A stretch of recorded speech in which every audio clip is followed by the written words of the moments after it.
A very warm welcome to the Brexit briefing, a brand new weekly guide exclusive to Talk Podcasts, bringing you an honest analysis on all the latest developments as the United Kingdom prepares to leave the European Union on the 29th of March 2019. Join us each week as we dispel the myths and set the record straight about all that's been happening with the Brexit process. Well, it's good to be back. This is the first Brexit briefing of 2018. And we've got one big item on the agenda, really. Last Wednesday evening, the EU Withdrawal Bill cleared the House of Commons after MPs approved it by 324 votes to 295. Labour opposed it on a whip, and only a tiny number of Labour MPs rebelled against that party whip. The legislation now goes to the House of Lords, but it is likely to return to the Commons when peers propose a number of amendments. So, what exactly happened on Wednesday? Why did it happen? And what happens next? This was the third reading of the EU Withdrawal Bill. First of all came 2 hours of votes on amendments proposed by MPs, which the government defeated in the lobby.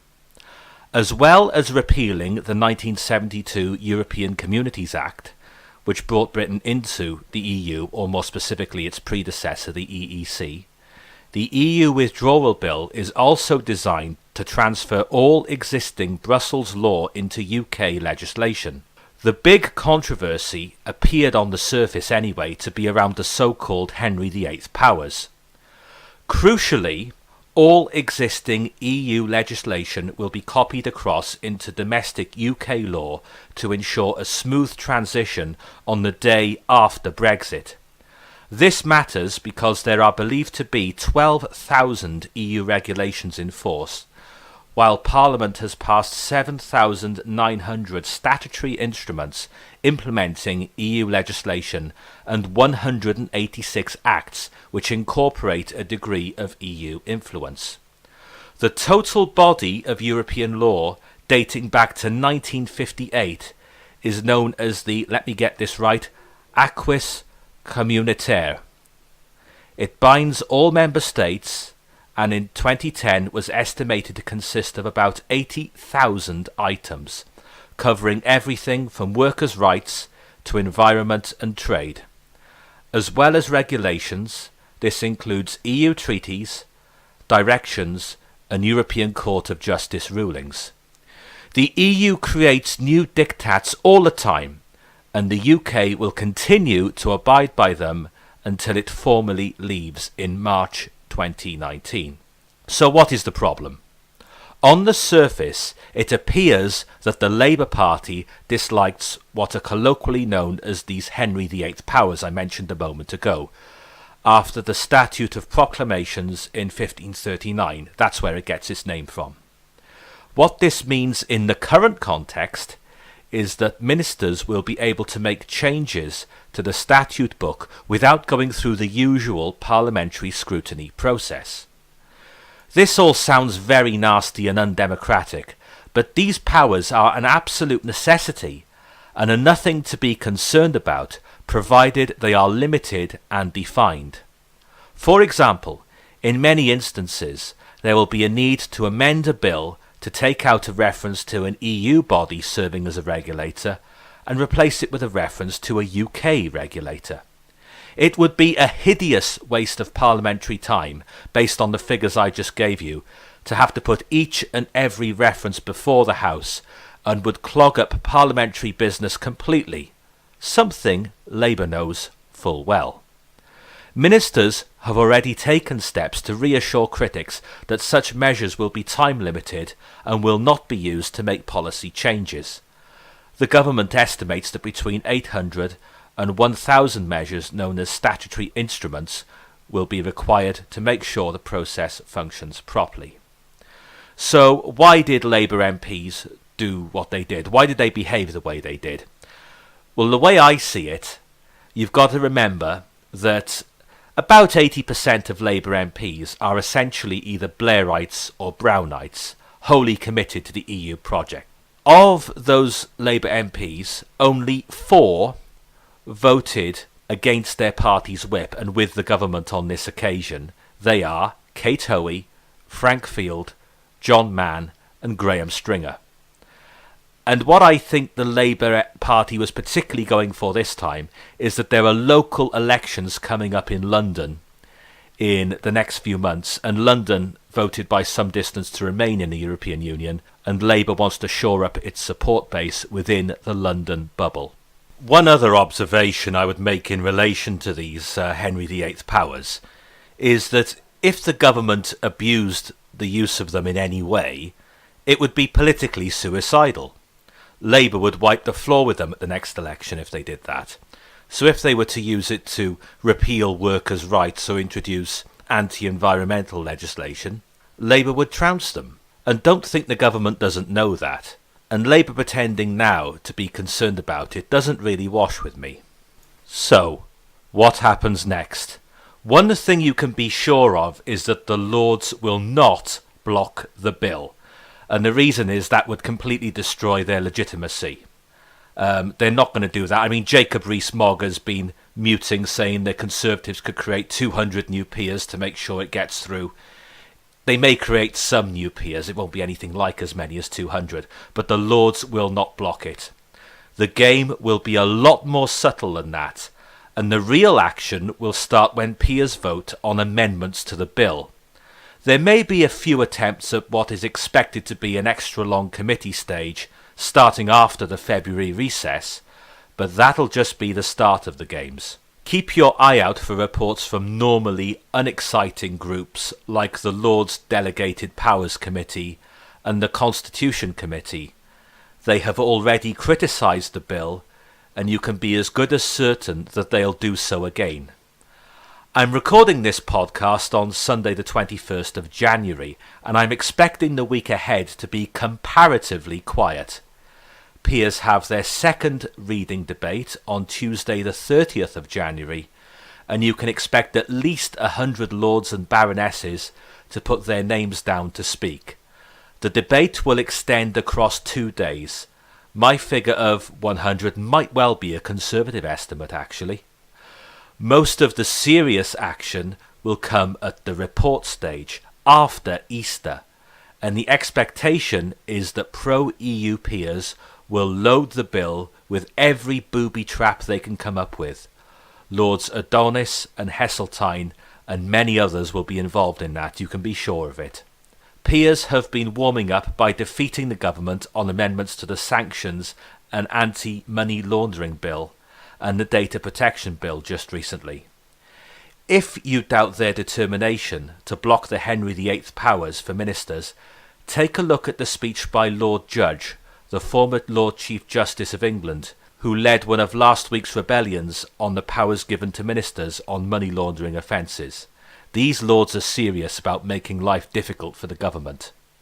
The result will be a bout of parliamentary ping-pong between the Lords and the Commons, possibly extending to the verge of the Whitsun recess, so some months into the future. The government is in danger on some issues.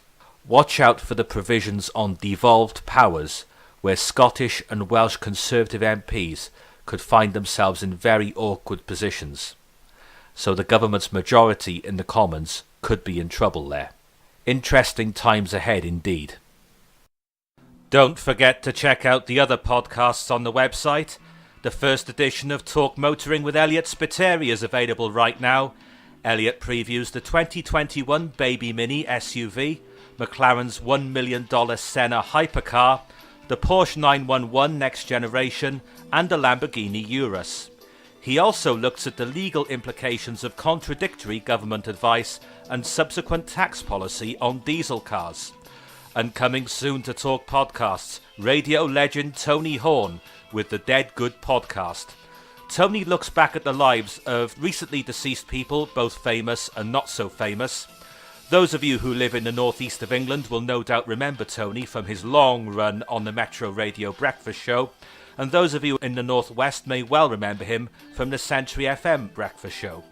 Tony can currently be heard between 10 a.m. and 2 p.m. on Wish FM in Wigan and St Helens, and he also does the Sunday Breakfast Show on the same station from 8 a.m. until midday. Check him out.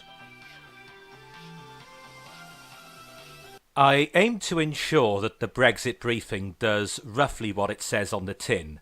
And when I'm going to move on now to talk in the last few minutes about the situation in Calais, I do think it's connected because, look, first things first, let's all be very, very grateful that the United Kingdom is not part of the EU's Schengen area, where people can travel throughout the European Union without a passport. The next point I would make is I don't take this situation with refugees lightly. Of course, I have a great deal of sympathy with people from other countries, particularly those in the Middle East, who are fleeing their homelands in fear of their lives. And in many cases, particularly those of any denomination of Christian or Jewish faith, Syria is probably a very scary place to be at the moment, as indeed is Iraq. So I have a great deal of personal sympathy with anyone wanting to flee lands which are plagued by war and conflict and are seeking a better quality of life elsewhere.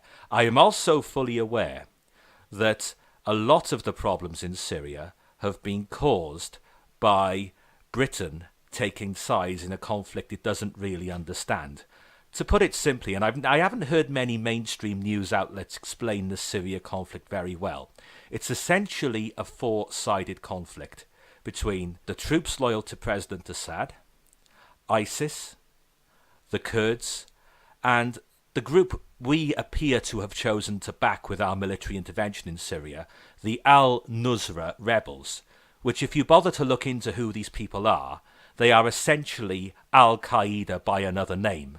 And I had an argument recently with Stephen Doughty MP, the MP for my constituency, Cardiff South and Penarth, who decided that he was going to back military intervention in Syria in the House of Commons, which he did on several occasions over the last few years. And I asked him to explain to me how the al-Nusra rebels he wanted Britain to support were in any way an improvement on the Assad government, and he could not do so. He did not answer the question. Two of his supporters on the Stephen Doughty Facebook page accused me of being an ISIS supporter for daring to question this. That is the sort of stupidity you're up against when you try and argue with some of these people. And these two people, incidentally, at least one of them was ex-military and should know better than to go around making stupid accusations. I was always an opponent of President Assad. The difference between me and these new Labour types is that I was also an opponent of President Assad in 2002 when the red carpet was rolled out for him, when he met the then Prime Minister Anthony Blair in Downing Street and the Queen in Buckingham Palace. Images of that visit can easily be found on the internet if you want to look them up. So I'm fully aware of Britain's role in destabilising Syria. And by the way, another thing, did you know that thanks to Britain's involvement in the overthrow of Colonel Gaddafi, that Libya is now in effect 4 different countries and has been plunged into utter chaos? Funny how we don't hear about that on the mainstream news as well, isn't it? But anyway, I digress. I do, as I say, have sympathy with the refugees. And I do agree that the situation in Calais needs addressing. And £45 million to strengthen our borders is nothing. Because that's what? 1 day's EU membership fees? But can somebody tell me something else? What checks have been made to ensure that any refugees we allow into this country are, number 1, not Muslim extremists, and number 2, have attitudes towards women that are compatible with British attitudes towards women?